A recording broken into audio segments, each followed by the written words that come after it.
Welcome! Today, we're diving headfirst into the controlled chaos of a trauma bay. We're going to pull back the curtain on the incredible system that doctors use to literally bring order to chaos and save lives when every single second counts. So just picture it for a second. A patient is rushed in, they're critically injured, the medical team has no history, they can see multiple serious injuries, and that clock on the wall, it is ticking loud. So how in the world do they decide what to do first? I mean, where do you even start? And that is the heart of the challenge, isn't it? You're being hit with this storm of problems all at once, and there's absolutely no time to think. The pressure is just immense. Making the wrong call, or heck, even making the right call but in the wrong order, could be a disaster. The solution isn't just about being a smart doctor. It's about having a system. Right. To deal with that kind of pressure, that kind of complexity, you need something that's totally bulletproof. A system that you can repeat every single time under the most extreme stress that just cuts through all the noise and tells you exactly what to do next. You know, the best way to think about it is like a pilot's pre-flight checklist. In a cockpit, just like in a trauma bay, the stakes could not be higher. A pilot would never, ever dream of taking off without running through that checklist, step by step. Well, a trauma team operates with that exact same level of discipline. Skipping a step is just not an option. And that system has a name. It's called Advanced Trauma Life Support, or ATLS. But really, don't think of it as just a textbook of rules. It's more like a philosophy, an algorithm, really, that's laser-focused on one single thing. Find whatever's going to kill the patient the fastest and fix it, now. And the amazing thing is, this whole life-saving framework, it's all built on just 3 really simple but incredibly powerful principles. These are the bedrock for everything that happens in those first few critical minutes. First, and this is the big one, treat the greatest threat to life first. Simple, right? It forces this ruthless sense of priority. A broken leg looks bad, for sure, but it can wait if the patient can't get air into their lungs. It's all about tackling the most immediate killer. The second principle is huge. You do not need to know exactly what's wrong to start fixing it. If a patient's chest looks like they have a collapsed lung, you treat the collapsed lung right then and there. You don't wait around for 5 different scans to prove it. The mantra is basically, act now, get the definite diagnosis later. And third, there is no time for a leisurely chat. You can't stop to ask about what they had for breakfast or if they're allergic to anything. The entire ATLS system is built to work with what you see and what you can feel right in front of you. The rest of the story can wait until the patient is stable. Okay, so how do they actually put all this into practice in the heat of the moment?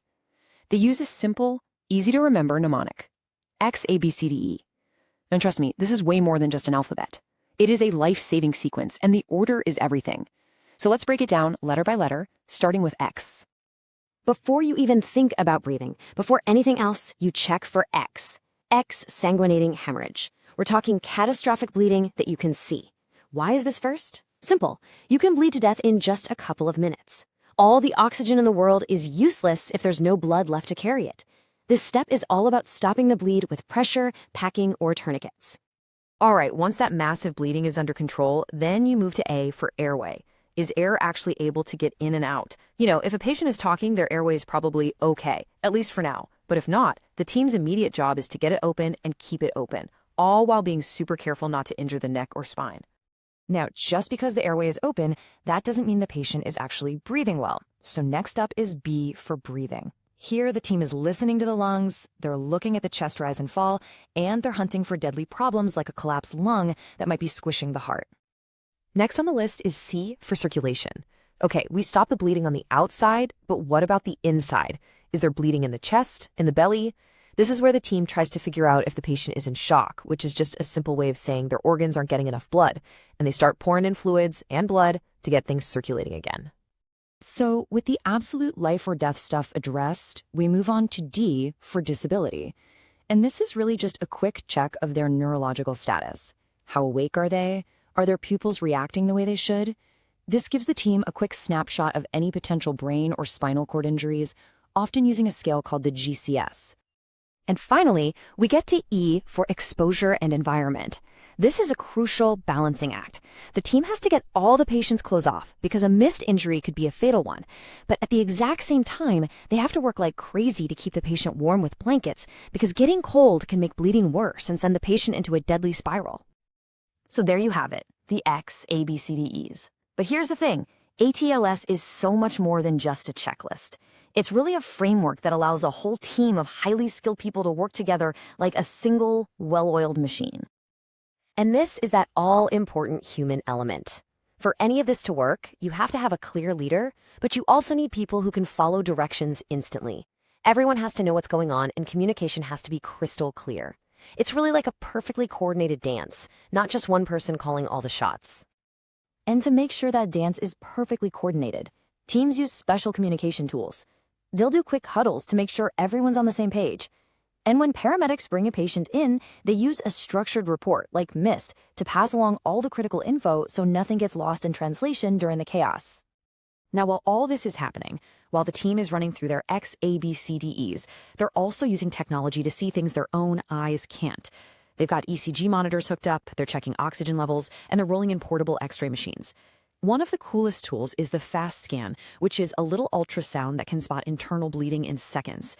These are the tools that help fill in the gaps.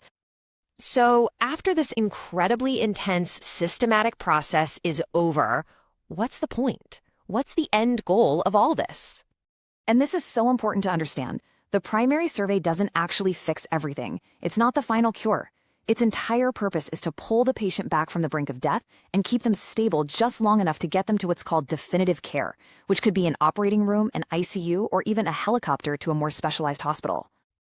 But really, the work of the trauma community goes way beyond the hospital walls. Because the ultimate goal isn't just to get better at treating horrific injuries, it's to stop them from ever happening in the first place. And they think about this with what they call the 3 E's. Education, like campaigns to get people to wear seatbelts. Engineering, like making cars with airbags and building safer roads.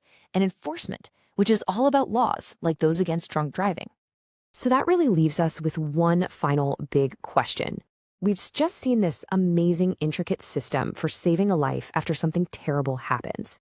It's a real testament to what we're capable of. But the bigger challenge for all of us is, how do we prevent the trauma from ever happening at all? What can we do to make our world just a little bit safer so fewer people ever need this incredible system in the first place?